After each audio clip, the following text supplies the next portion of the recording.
guys, we are back for another Dokkan battle video. Today we're going to go ahead and take down the Dragon Ball Heroes Red Zone with LR Super Saiyan 4 Gogeta's team, right? You know, the LR Super Saiyan 4 Goku and Super Saiyan 4 Vegeta. Now going through these runs, I mean, you know, these stages are certainly not as tough as, like, you know, some of the Wicked Bloodline stages and stuff like that, but it really does just go to show this LR Super Saiyan 4 Gogeta team is not holding up compared to some other top 200% teams. At the very least, LR Super Saiyan 4 Gogeta themselves, that unit, is ridiculously insane and has the tools to carry the team along with the LR gods, right? Like, the difference between this team and, say, the Resurrection F Blues team or AGL Cell's team is we have double LR Super Saiyan 4 Gogeta to carry, right? The thing about LR Super Saiyan 4 Gogeta is if you can dodge in a fight, LR Super Saiyan 4 Gogeta can be invincible, right? Because he has the super attack counter, you know, we get the damage reduction per rainbow orbs. I've seen people act like this character has fallen off right here, and that's just definitely not the case. The only difference with them and the gods is just that the gods' main setups and teams have gotten 500 options, whereas like LR Super Saiyan 4 Gogeta, the main characters they want to make them better is either fusion characters or Super Saiyan 4 characters, of which we've gotten virtually nothing, right? Again, we need 5 strong fusion characters to come into the game. We need a new Vegito, Gogeta, all these characters, right? These teams are pretty lackluster. You really want to examine, right? Like, all the good characters right now are characters pretty much that have come out in 2022. There's a couple of characters from 2021 who I think can still really hold their own. Maybe like a LR Namek Goku, or I think AGL UI Goku could still be quite good, right? There's some characters like that, but for the most part, all of the major characters are from 2022. So it's like, you know, if you look at which categories have not been buffed so far in 2022, that's what needs help. Now, this Golden Cooler fight is certainly tough. No doubt about that, right? But we are able to beat it. There's no real super gimmick. Golden Cooler just hits super hard, right? That's it. So we come in here, and, you know, it's just, you know, LR Super Saiyan 4 Gogeta either, you know, attack breaking a super attack or getting a counter or something along those lines, right? Like, we just need things like that to happen to get our W. We're using STR Vegito here mainly for the Scouter. You know, see, like, something like this is perfect, right? We can kind of have STR Vegito heal us up, we get the Scouter, and then we could, you know, hopefully not have him take too many hits, and we should be good to go. But there is the Golden Cooler fight with LR Super Saiyan 4 Gogeta's team.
Alright, next we're moving on to Fu. Now, one thing about this team I guess I should point out, right? It's like you'll see a lot of super powerful characters on here, right? You know, like we have STR Piccolo, we've got, you know, Fusion Zamasu, the LR Gods, right? Like you could pinpoint, like, oh, this character's super good, this character's super good, right? A lot of that. But the thing about this team is we are essentially running kind of like a mishmash of a bunch of really good characters that do not necessarily work that good together, right? Like Fusion Zamasu is like a Big Bad Boss's character. He wants Big Bad Bosses up, but, you know, we don't really have a Big Bad Boss's character, you know, that we're going to run here. So that's something to keep in mind, right? We're running, we have a lot of, you know, good characters that have come out this year, but they just don't really fit well together, right? Like Fusion Zamasu essentially wants to, well, I mean, he wants to be run with other, like, Goku Black and Zamasu characters, but he's definitely, like, a villain-sided unit. So a lot of us doing these runs here are, you know, kind of, again, sort of a weird mishmash of characters a lot. Now, Fu can be a pretty tough fight, actually, but it depends really on how unlucky we get once Fu begins doing his ceiling once we get to his final phase, right? When we get to his final phase, he can be really annoying with that seal. And we do have several characters, LR Super Saiyan 4 Gogeta, Fusion Zamasu, right, the LR Gods, who rely on supering for defense.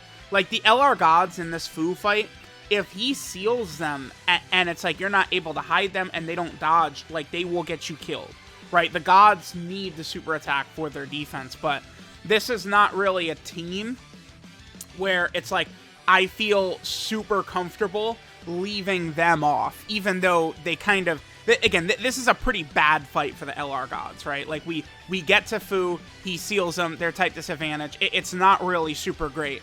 But, you know, again, we just don't really have better options to run. Like, the Gods are a must run on this team. Like, we pretty much have got to run them. So, us getting the W at this point, basically, it's just like, you know, hopefully Fu does not, you know, catch the Gods. Hopefully we can sort of maneuver correctly here. You know, hopefully LR Super Saiyan 4 Gogeta can get a super attack counter, or, you know, he can dodge a super or something, right? We just need stuff like that to happen. Fu doesn't really hit that hard, but, you know, him sealing can really neutralize defenses on a lot of characters, or him dodging like that. Was he dead right there if he doesn't dodge? Yeah, probably, huh? That's funny. Okay. All right, but there is the Fu fight. We, of course, are able to make it through. LR Super Saiyan 4 Gogeta manhandled him. Wow.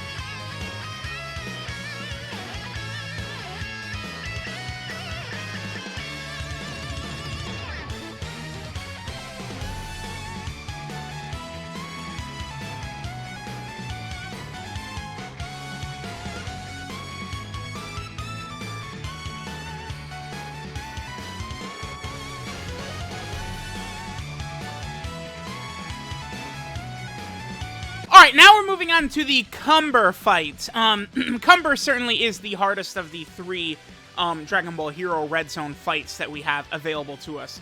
And again, while Cumber certainly is, I would say, a tough fight, we do, you know, sort of have the resources here. At the very least, on this team, right? Using this team compared to, again, it's really like the ROF Blue team, Goku and Gohan's team, and AGL Cell's team. Those are the three teams where it's like you have a subpar roster and then you have double of a unit that should be a bit better, or at least having two of them can really be rough, right? I think the roster here is not the greatest for us to use, but LR Super Saiyan 4 Gogeta is still, I think, like a borderline top 5 unit in the game. To me, it does feel like the 7th anniversary LRs are aging in like a much stronger way than I think previous anniversary units have. The LR Super Saiyan 4s from the 4th anniversary definitely did age super gracefully, right? But the thing about them is that a lot of that is the Link level update, which came out a year and a half after they dropped, which gave them a massive buff and power, right? To where, like, I used LR Super Saiyan 4 Goku a couple of times during the 7th anniversary, even before he got his EZA, right? For example. Now, you know, certainly, like, UI Goku, I still would have said was, like, the #1 character going into the 7th anniversary, but it really feels like these 7th anniversary LRs, just the set of skills that they have, it's very tough for them to just, oh, they're not really that good anymore, right? Like, their damage is too good, the active skill is too strong, dodging, damage reduction, super attack counter, all these abilities, the stacking that they employ are just really, really, really good. So we get to this phase right here. This is Great Ape Cumber. He can do a lot of damage. I consider the 3rd year anniversary EZA's frauds. LR Physical Gogeta and the Int Vegito. I am not a fan of those characters whatsoever. So it's like I'm bringing him, you know, for, I feel like, lack of a lot of better options. And it's kind of like, you know, if we can get the fusion super deep in the fight, we can kind of get that big heal and reset. Okay, nice. Yeah, the gods dodging a super attack. Very, very helpful. But yeah, look at the damage Cumber is doing with that AoE, man. The Great Ape AoEs, Baby has one, and this Cumber has one. They can be a little scary, but there's the power of the 7th anniversary LRs, right? You get them back to back, and we just, you know, are wiping out these bosses. Their damage can still be super crazy. Now, Cumber here is scary. This is a 1 million damage super attack boss. So, you know, we are going to need, as much as possible, you know, to try and have Gogeta counter the super attack. STR Piccolo, of course, could just eat it. But, you know, having Super Saiyan 4 Gogeta potentially counter it could be a really good idea. I even could attack break it right here. But from this point on, I feel like we're now in a really good position where we just sort of have, like, full health. Like, I was actually comfortable just putting LR Super Saiyan 4 Gogeta slot 1, just letting Piccolo go right there, giving us all that key, and then we get just pretty... I felt like at this point, like, we have a pretty safe sort of, like, bet towards an easy win, right? Like, once we got to Cumber, we were able... Because the thing with STR Vegito, if you're able to fuse with him, you know, you get the heal, you get the 10-turn scouter, and then you can get him the hell out of there quickly. Like, it can be super good, right? Because STR Vegito is a fraud, but that scouter effect of his is not a fraud, right? So that's going to allow us to do really good. He takes a lot of damage here, but he also does a lot of damage. And then, bam, we win. You know, not really so bad. There we go. So there is Cumber and the Red Zone. The 7th anniversary LRs, they make these runs really not that bad. They're still just so powerful. So let me know what you guys think. Thanks for watching, and I'll catch y'all next time.